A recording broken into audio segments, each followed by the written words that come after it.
June 4న ఓట్ల లెక్కింపు ప్రక్రియకు పటిష్టమైన ఏర్పాట్లు చేయాలని అన్ని జిల్లాల ఎన్నికల అధికారులకు ఏపీ ప్రధాన ఎన్నికల అధికారి ముఖేష్ కుమార్ మీనా ఆదేశించారు. ఈసీఐ మార్గదర్శకాలను పాటిస్తూ ఖచ్చితమైన ఫలితాలను త్వరితగతిన ప్రకటించేందుకు అధికారులు ఏర్పాట్లలో నిమగ్నమయ్యారు. పోలింగ్ అనంతరం అల్లర్ల నేపథ్యంలో కౌంటింగ్ కేంద్రాల వద్ద పోలీసులు భారీ భద్రతను ఏర్పాటు చేశారు. రేపటి నుంచి స్ట్రాంగ్ రూమ్ల వద్ద భద్రతను ఎలక్షన్ కమిషన్ సీఈఓ స్వయంగా పర్యవేక్షించనున్నారు.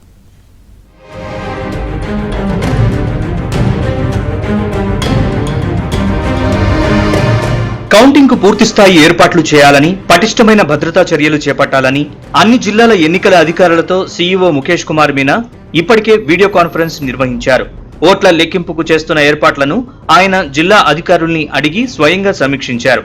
ఈ నెల 13న పోలింగ్ రోజు చెదురుమదురు ఘటనలతో పాటు ఆ తర్వాత హింసాత్మక ఘటనలు కొన్ని జరిగాయి. అయితే ఇది పునరావృతం కాకుండా తగిన చర్యలు తీసుకోవాలని జిల్లా ఎన్నికల అధికారులు ఎస్పీలకు ఆదేశాలిచ్చారు. వచ్చే నెల 4న జరగనున్న ఓట్ల లెక్కింపు కార్యక్రమానికి ప్రణాళికాబద్ధంగా ఏర్పాట్లు చేసుకుని ప్రశాంతంగా జరిగేలా చూడాలన్నారు. ఓట్ల లెక్కింపు ఎన్ని టేబుళ్లపై నిర్వహించడం జరుగుతుందనే వివరాల్ని రాతపూర్వకంగా సంబంధిత అభ్యర్థులకు, ఎన్నికల ఏజెంట్లకు ముందుగానే తెలియజేయాలని ఈసీ ఆదేశాలు జారీ చేసింది. మీడియా సెంటర్లకు ఎప్పటికప్పుడు సమాచారం ఇవ్వాలని ఎన్నికల అధికారులకు స్పష్టమైన ఆదేశాలిచ్చారు.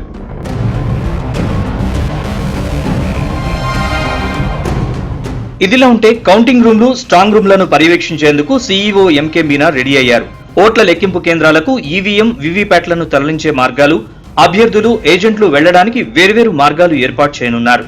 ఓట్ల లెక్కింపు కేంద్రాల్లో పార్లమెంట్, అసెంబ్లీ నియోజకవర్గాలకు వేరువేరుగా పోలింగ్ కేంద్రాల సంఖ్యను బట్టి ఓట్ల లెక్కింపు టేబుళ్లు ఏర్పాటు చేసేలా అధికారులు చర్యలు తీసుకుంటున్నారు. వీటితో పాటు ఎన్నికల విధుల్లో ఓటు వేసిన పోస్టల్ బ్యాలెట్లను లెక్కించేందుకు స్పెషల్ టేబుళ్లను సిద్ధం చేస్తున్నారు. తొలుత పోస్టల్ బ్యాలెట్లను లెక్కించిన తర్వాత నిర్దేశించిన సమయానికి ఈవీఎంల వారీగా పోలైన ఓట్లు లెక్కించేలా అధికారులు ప్రణాళికలు సిద్ధం చేశారు. ఓట్ల లెక్కింపునకు సుశిక్షితులైన సిబ్బందిని నియమించేందుకు ఎన్నికల అధికారులు కసరత్తు చేస్తున్నారు.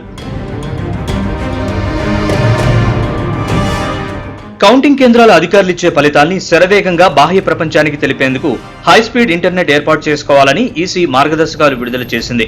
ఎన్కోర్లో ఎప్పటికప్పుడు డేటా ఎంట్రీకి అనుభవమైన సిబ్బందిని విధుల్లోకి తీసుకోనున్నారు.